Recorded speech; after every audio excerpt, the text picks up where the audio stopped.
अहो निवडणुका असतात, एक तिकीट द्यायचंय, उमेदवार 17 आहे, 17 पैकी एकाला तिकीट द्यायचंय, उरलेले 16 जर म्हणत असतील मला तिकीट दिलं नाही मी विरोधी पक्षाचं काम करील, कसं धर्म टिकल?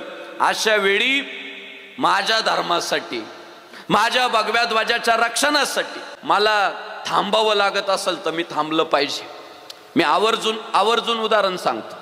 तुम्हाला आठवत असेल 2022 साली महाराष्ट्राचे हिंदुत्ववादी नेते एकनाथरावजी शिंदे साहेबांनी उठाव केला. 50 लोकांना आमदार खासदार सोबत घेऊन आम्ही शिवसेना म्हणून भारतीय जनता पक्षाला सपोर्ट करतोय आणि भारतीय जनता पक्षाच्या आमदारांची संख्या वाढली. 2022 ला महाराष्ट्रामध्ये भारतीय जनता पक्ष अर्थात शिवसेना सोबत घेऊन महायुतीचं सरकार 2022 ला कार्यरत झालं. गुवाहाटीवरनं ती सगळी मंडळी आली मुंबईत आणि आता एकनाथराव शिंदे साहेब मीडिया समोर सांगणार की आम्ही भारतीय जनता पक्षाला पाठिंबा देतोय आणि शिवसेनेचा उपमुख्यमंत्री होईल, भारतीय जनता पक्षाच्या आमदारांची संख्या जास्त आहे, भारतीय जनता पक्षाचा मुख्यमंत्री होईल. बरोबर. पण आईन पत्रकार परिषद सुरू होण्याच्या अगोदर सन्माननीय विद्यमान महाराष्ट्राचे मुख्यमंत्री देवेंद्र फडणवीस साहेबांना केंद्रातून फोन आला की हिंदुहृदय सम्राट बाळासाहेब ठाकरेंना खऱ्या अर्थानं श्रद्धांजली व्हायची आहे. शिवसेनेने आतापर्यंत हिंदुत्वाची साथ दिलेली आहे, त्यामुळे जरी भारतीय जनता पक्षाच्या आमदारांची संख्या जास्त आहे आणि शिवसेनेच्या आमदारांची संख्या कमी आहे तरी हिंदुहृदय सम्राट बाळासाहेब ठाकरेंना श्रद्धांजली म्हणून देवेंद्र फडणवीस साहेब तुम्ही उपमुख्यमंत्री व्हायचंय आणि एकनाथराव शिंदे साहेबांना मुख्यमंत्री करायचंय.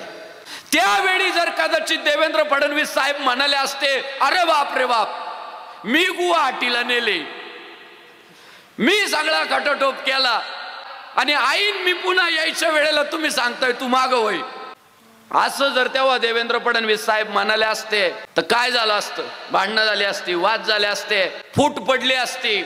पण केंद्रातून निर्णय आला तुम्ही उपमुख्यमंत्री व्हायचं, एकनाथराव शिंदे साहेबांना मुख्यमंत्री करायचंय. ऐकलं ना, जागेवर ऐकलं ना, तिथल्या तिथं ऐकलं. त्याचा परिणाम काय झाला?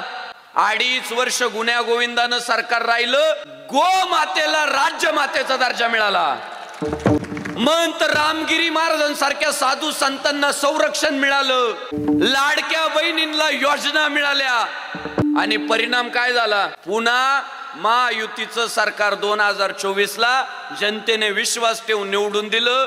मुख्यमंत्री पद कोणाच्या वाट्याला आलं? देवेंद्र फडणवीस साहेबांच्या वाट्याला आलं ना. का आलं माहितीये?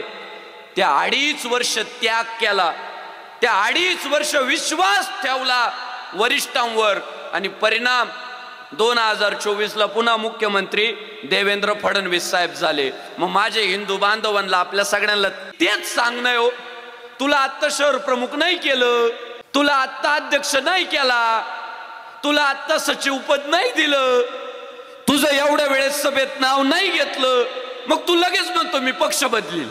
धमक्या का देतोय? तू म्हटलं पाहिजे की मी पदासाठी काम करत नाही तर मी माझ्या हिंदू धर्मासाठी काम करतो. हे जर आपण सगळ्यांनीच शिकलो, सगळ्यांनीच जर हा धडा घेतला तर काय अशक्य हो? सगळं शक्य आहे. आणि त्यासाठी प्रचंड धर्मावर प्रेम असावं लागतं.